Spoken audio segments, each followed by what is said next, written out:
Welcome to Work from the Inside Out, a podcast that highlights real-life stories, practical strategies, and best practices for transitioning your career from unhappiness and dissatisfaction to fulfillment, meaning, and joy. Now here is your host, career and executive coach, Tammy Guler-Loeb. Hey, everybody. I am so excited to introduce you to my guest today, Merryn Roberts-Huntley. Merryn runs the career coaching firm Made to Hire. She says the average American spends $80,000 on their education, yet receives little or no real-world training on how to maximize that investment to land a job in their field. Made to Hire has a book and an online course to help you get noticed, get hired, make more money, and reach your career goals faster. And in fact, the book that Merryn has told us about here is called Made to Hire, How to Get the Job You Really Want. And it's a fabulous book. I've been reading it and absorbing it. Welcome, Merryn. Thank you, Tammy. It is such a pleasure to be here. Oh, I'm so happy to have you here. Thank you so much for joining me from your office in Portland, Oregon. I'm excited to connect with your listeners. Yeah, I am too, because they really need to hear your story. They need to hear not only your own story, but what you have to say to people who today are thinking about their careers, whether they're just starting out or they're thinking about what's next. If they've been out in the world of work for a while and are still trying to kind of find their way to that thing or that place where they're going to feel happier, more satisfied, and more engaged, right? Absolutely. We've all been there. So I'm happy to share. I know you have. I know I have.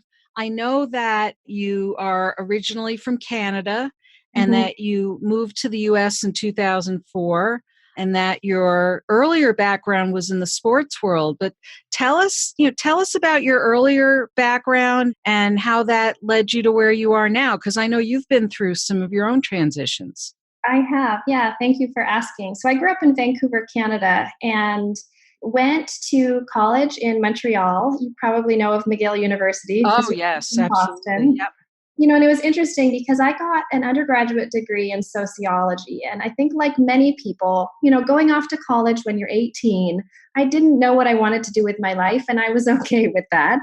But graduating with an undergraduate degree in sociology quickly made me realize I'm going to have to figure some things out. And my father had said to me during my college years, Merryn, the smartest people who I know are the ones who've turned their passion into their career. Right? And my life up until that point, the ripe age of 21, really had been defined by sport. I was an athlete growing up. And I made this crazy decision that I was going to market myself to this program called World Sport Internship. And what the program did was it chose 10 Canadian college graduates and it placed them in an international professional sports team. And keep in mind, when I saw this advertised, the first thing I said was, no way, I'll never be chosen. Oh, really? Oh, for sure, because I didn't have the right undergraduate degree. I didn't have the right professional experience in sport. But I thought, you know what? I'm going to take a chance. And one of my roommates at the time said, you'll never know if you don't try. That's always the truth, right? And I ended up being chosen as one of those 10 people. And I think it was my passion and just drive. And the person interviewing me just saw that and believed in that.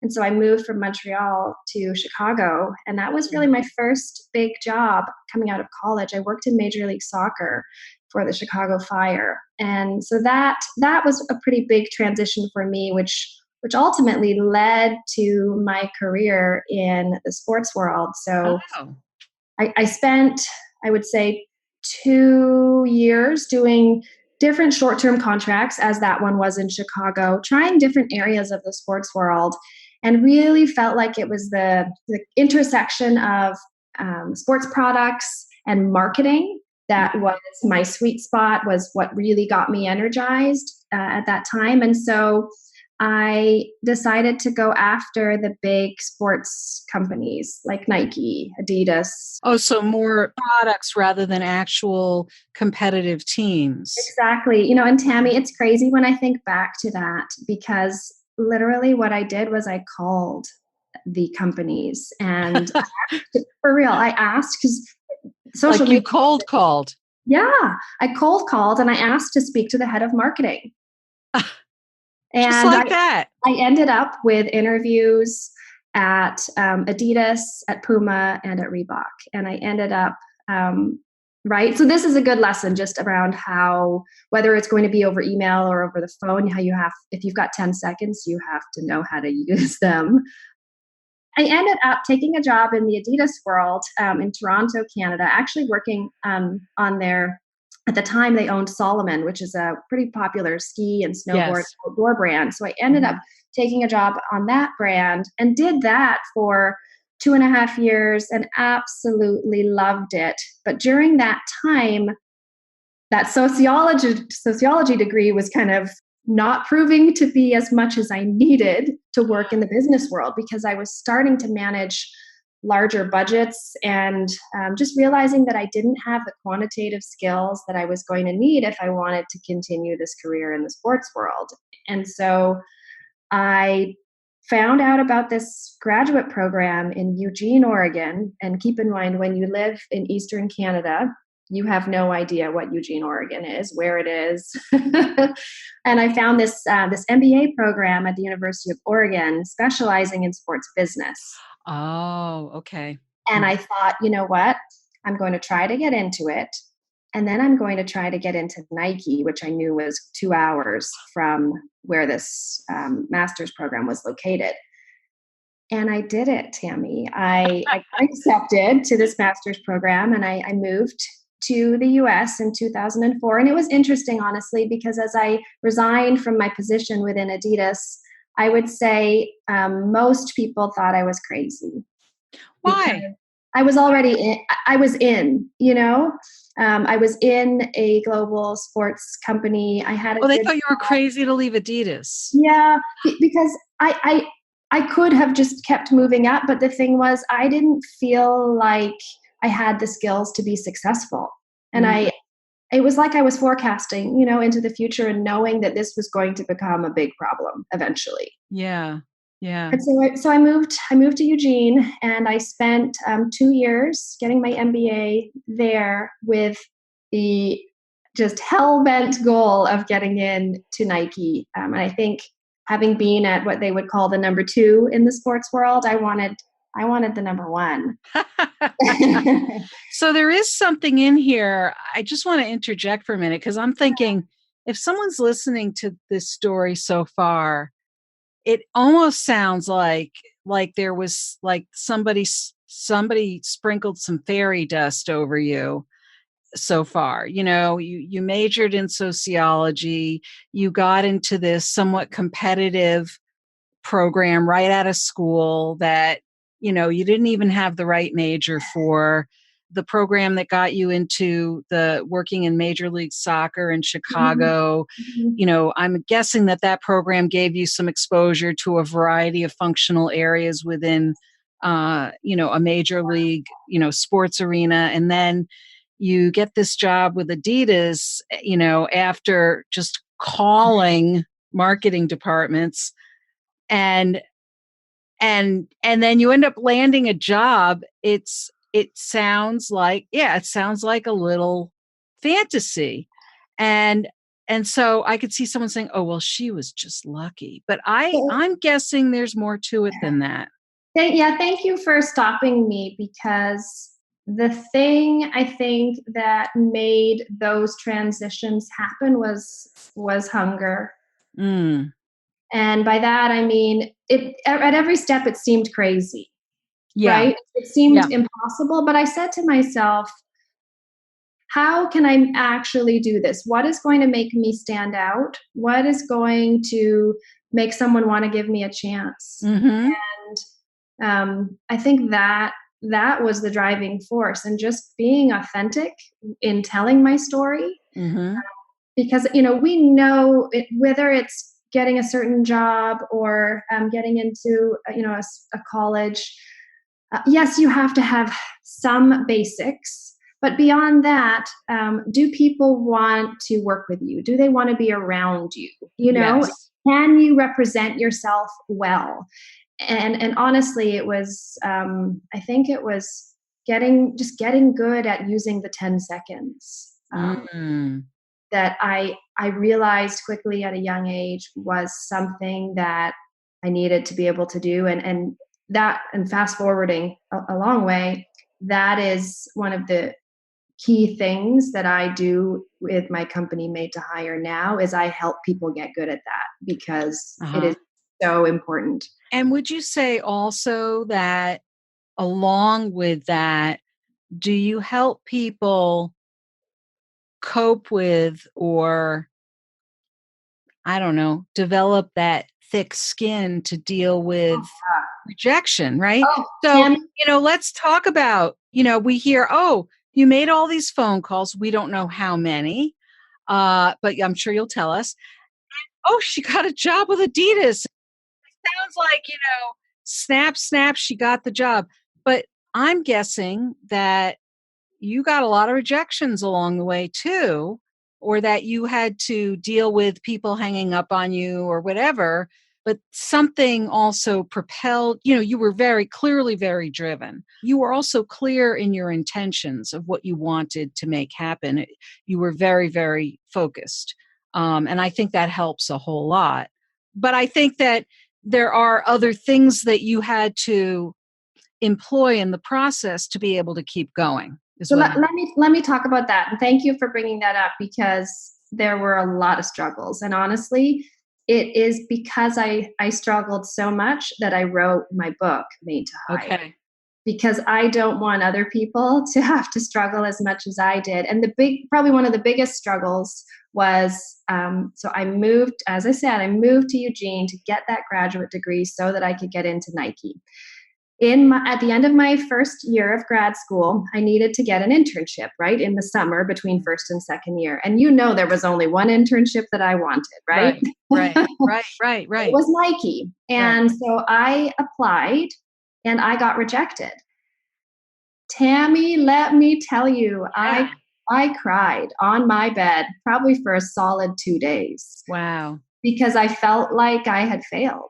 I felt like all the way across. No, I felt like all of it, was just hitting me in the face. And I think we've all had those feelings of wanting something so bad and it not happening. And so I definitely sulked for a while, but then I realized that not getting the internship didn't have to mean I was not going to get in. And so I decided I would need to figure out a different route. And what happened right around that same time was the University of Oregon, where I was studying, was holding an event called the Women in Sports Business Symposium. Oh. And they were bringing in different women from across the sports industry as guest speakers to sit on a panel and teach college students about working in that industry. And I found out that there was going to be a woman on the panel from Nike. So I contacted the person running the event and I said, what do you think about me being the host of this woman for the day? I love it. Right? So I didn't know if he would say yes. I didn't know what would come of it if he did, but he said yes. And so I had the opportunity to spend several hours with this woman who I write about in my book. Her name is Jody Siddick. She was at the time one of the senior women running the women's division of Nike. And she asked me why I wasn't going to be interning there this summer. And I was honest. I told her I had applied and I hadn't been chosen. And I told her about my background. And she said, we're going to get you in. I love it. And that for me was one of the first and most just beautiful examples of women advocating for women.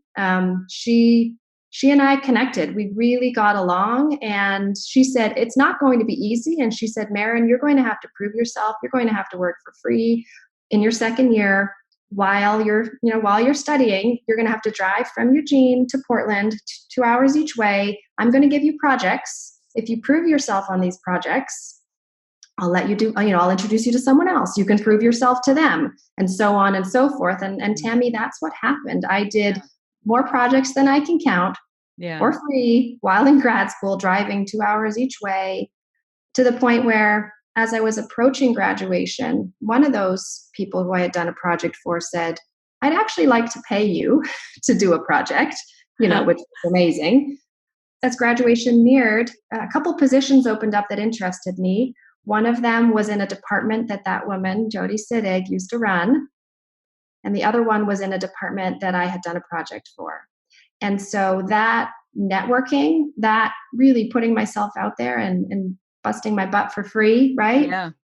It ended up paying off, but it wasn't a straight line, And you really did, leave yourself kind of open, raw, and vulnerable to, they weren't kidding around. And, I want to point out something else here for the benefit of our audience. You had your sight set on Nike based on where they sat in the marketplace. Mm-hmm. But it's not clear to me whether you knew whether you would actually enjoy working at Nike from let's say, a corporate culture perspective, or whether that even occurred to you at the time. I think sometimes we think about, I have this vision of this place that I want to work at. You get there, it's like trying to get to the Emerald City. And then when you get there and you realize there's just an old man behind a curtain, right? And he's just running a machine and there's nothing magical behind it. It sounds like, I would assume that in that second year of school, when you were driving the 2 hours back and forth and doing all these projects for free, that you were getting something out of it, that it was worth your while to do that. That if for some reason you started to say, hey, now I see how the sausage is made at Nike, maybe I don't want to make sausage anymore. But it sounds like you did. I did. And I do think getting to test a company in that way before you go all in is hugely beneficial. Yes. Right. But, I didn't, for a long time, that was my goal, was getting in there. But it was interesting. After I got in full time, I started traveling a lot, managing business in the US and in Asia. It was a very intense job. And I think for any of your female listeners who have children or are thinking about having children, that became a challenge for me. I could see that kids hopefully would be a part of my future. And I didn't think that the work I was doing there, the time, the travel, all of it would be compatible with the sort of mom that I would want to be. And so that was really challenging. Just thing to have to work through. And honestly, that led to, it was tough. It was very tough, but that led to me deciding to leave Nike and start my first company, FIXX Consulting, which is a sports consulting firm. Right. So how long did you actually work for Nike? Yeah. So I was with Nike for about 4 years. And it was amazing. I mean, dream company, but it just didn't fit into the bigger picture of the life that I wanted. So I made the tough decision to leave. And again, kind of like when I left the Adidas world, it was funny because I would say, half the people were, telling me they thought I was crazy because 6 months earlier, Nike had laid off a lot of people. And I hadn't been laid off. I still had a great job. But the other half of the people, especially the women, Tammy, were high-fiving me on the way out saying, You've got the balls to do this. I love it. and we've got your back.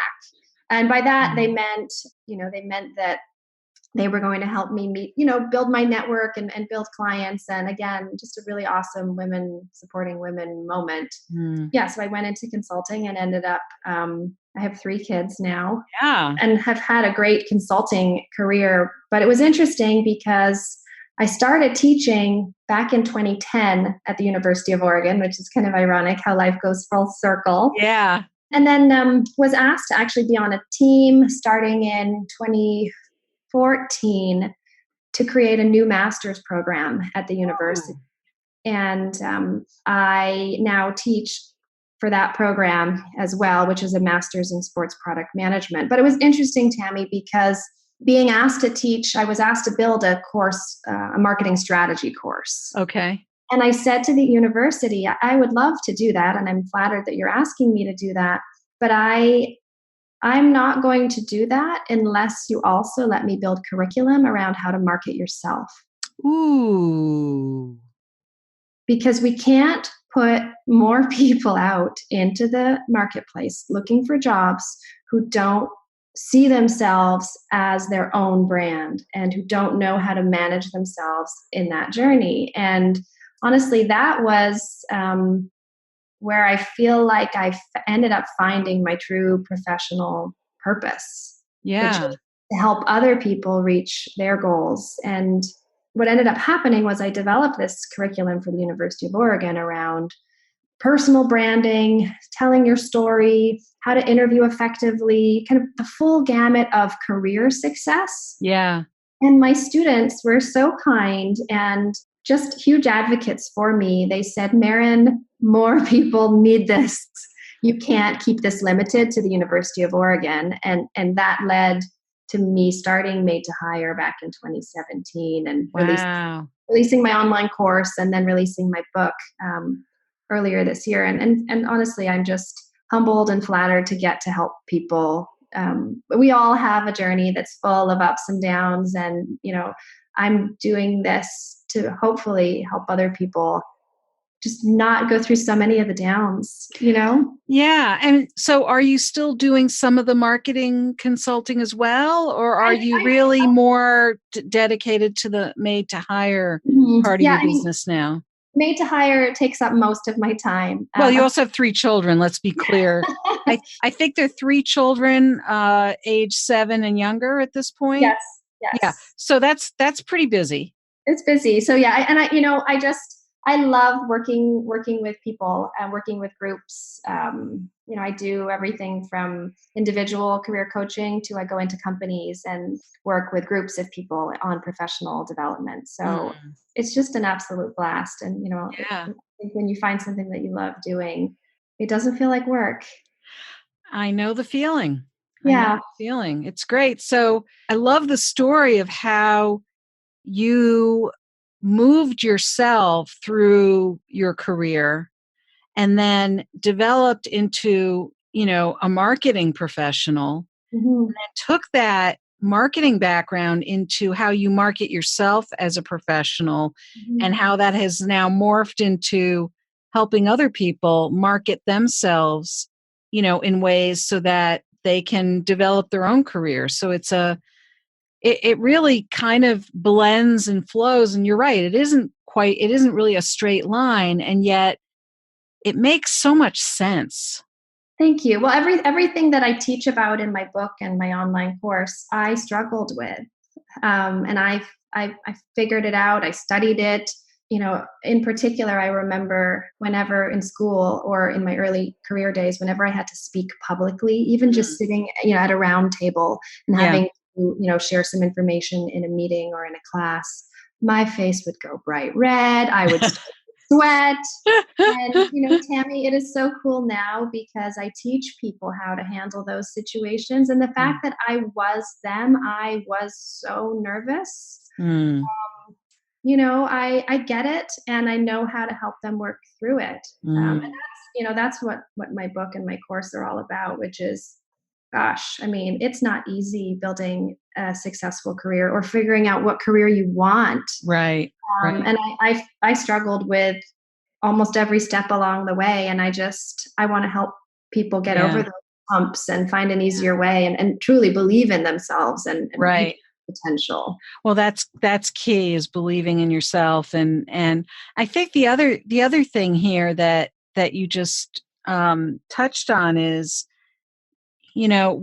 we each have our own definition of what a successful career looks like. And for you, wanting to start a family and wanting your life as a mom, as a family person to look a certain way, or to make yourself available to your family in a certain way, you made certain choices. Not everybody would have made the same choices, but for you, this is what you needed to do to feel successful.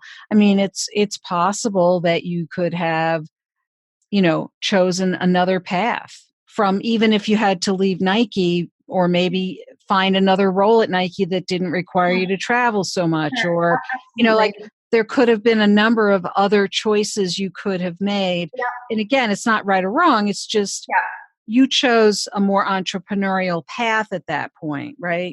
And I think it's a great point. And I think it's about knowing yourself, right? Yeah. What are you good at? And what are the different ways that you can leverage that in order to make an income that hopefully also brings you joy, And there are options. And I think, my older clients struggle with feeling like they don't have options. And the number one thing I want to do with those people is to empower them, and for them to see how many options they do have, and work through and talk through what they are and how to get them. Bingo. Right? Well, that's exactly why I'm doing this podcast. It's not just, in fact, I would say that I'm hoping that my primary audience is probably for people who are more mid-career or later career, who maybe haven't quite gotten to the point where they believe what's possible. Yeah. They think they don't have choices. And again, it isn't about which choice you make is right or wrong. It's just about even entertaining the idea that you have a choice. Again, thinking about your path and the different choices you made along the way, the different actions that you took. It reminds me of something that I was talking to a group of job seekers the other night. It was a 50 plus job seekers group. Yeah. Something I started talking to them about was the idea that, in this day and age, we really need to approach our careers like entrepreneurs. We need to think like an entrepreneur when we approach our careers. And if you look at how you approached your career, almost from right out of the gate, right out of undergrad, you didn't wait till someone said, oh, you do or don't have the right undergraduate degree to apply to this program. You just took a chance, and you said, oh, I took a risk. It's like, what's the risk? You applied to the program. They either were going to take you or weren't going to take you. If they didn't take you, you would have found something else to do. But it wasn't like you were risking your livelihood or you were just fresh out of school at that point. But every step along the way, getting on the phone and calling all those companies, you were really behaving as if you were an entrepreneur already. Well, and thank you for saying that. And I think to add to that, it's figuring out what's going to get you noticed, right? And so just applying online is not going to get you noticed. You might as well just throw that resume in the garbage, right? So you write about that in your book. Because, look at the company, look on LinkedIn, figure out who works there, who can you reach out to and start to build some sort of a relationship with. LinkedIn. Do some research and don't be shy, right? I know it's easy for people like I'm an extrovert, but I'm a middle of the road extrovert. I'm not an out extrovert, but it's easy to say don't be shy. But the point is, if you don't let people know who you are and that you're out there, they're not going to know you're there. So I agree with you. It's like, just, do the research, find out what's out there, figure out what you need to know so that you can then make decisions from there about what your next steps are. And right? please think about your LinkedIn profile. It is, to your listeners, it is your virtual billboard. And I agree. The number of LinkedIn profiles that I look at and I go, oh boy. So if your readers get nothing from my book, if they choose to buy it if they get nothing from it other than the section on LinkedIn, I guarantee you it's worth reading, because 95% of LinkedIn profiles need a lot of help if you want to get noticed. And I would piggyback on what you're talking about. And I would also encourage them to read your chapter on networking, because I think the chapter on networking covers a lot of territory around different ways of networking, different styles of networking. Because I think people, when they hear networking, they start to shrivel up and cringe and crawl into a corner. Even people who are generally outgoing people, they get uncomfortable. And I think what I liked about your book is that it really unpacks a lot of the different steps and actions people can take in the process of either looking for a job or just trying to figure out what you want to do for work. And no, I've never seen a book that lays it out so crisply and clearly in a really tangible step-by-step way. And I've looked at a lot of these books because this is what I do for work too. I mean, you and I are pretty much doing a lot of the same things. Thank you. The section on networking I found particularly helpful if somebody, especially when you're trying to do a lot of this on your own, it's always good to get some ideas from outside your own head. Yep. So, I think you're absolutely right though about LinkedIn. I think a lot of people don't realize the power that LinkedIn has as a resource. It's a great way to present yourself to the world. It's also an amazing resource of information. Mm-hmm. People don't take the time to really learn how to use it to their advantage. So there's all kinds of great tips and advice in your book. I would tell anybody to get their hands on it. It really is an amazing resource, really comprehensive for anyone at any stage of their career. They could find this to be incredibly useful. Thank you. And even on my website, madetohire.com, I have some free articles too on LinkedIn that people can check out just to get a feel for just quick things you can do to make yourself stand out. Yeah. So where can people find out more about you and your work and all that? Yeah. So my website is Made to Hire. It's spelled just as it sounds, madetohire.com. And on there, I have a blog where I write just what I think are pretty direct, informative articles on topics that job seekers ask me about. Mm-hmm. Sometimes I feature different experts.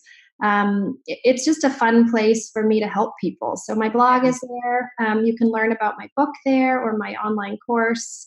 Lots of videos on there that, again, are meant to help people. That's great. Well, Merryn, if you had to just give somebody, I know you already gave us one piece of advice about LinkedIn, but if there was some other piece of advice you'd give to somebody who is considering making a transition, what else would you say to them at this point? Yeah. I would say two things. Number one, get really good at telling your story. Okay. And have a natural, very authentic, kind of 30-second version of your story that seems intentional, right? So even if you're not 100% certain on where you're going, make it seem like you have a plan, right? So that I would say that's the first thing. The second thing I would say is to build your network, start to make connections with people. And again, LinkedIn is a great way to do that. Look for people in companies or in an industry that you want to be in. And what's the worst thing that can happen if you send them a polite introduction, connection request on LinkedIn? And please do that. So don't just press connect. Right.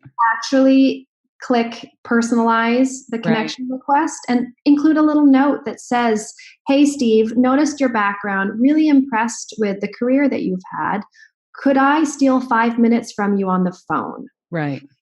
People are not going to be willing most often to give you time for coffee if they don't know you. But 5 minutes on the phone as they transition between meetings, I bet you can get that from most most people. Yeah. And actually, I think you can get more out of a 5-minute call than you can out of a coffee, because they know they only have 5 minutes. So they're going to give you their top pieces of information or advice. So, and on those lines too, just be respectful of people's time. So if you schedule those 5 minutes, come ready with questions, know the person's background, and be ready with what you want to ask them. Right. Yeah. I love it.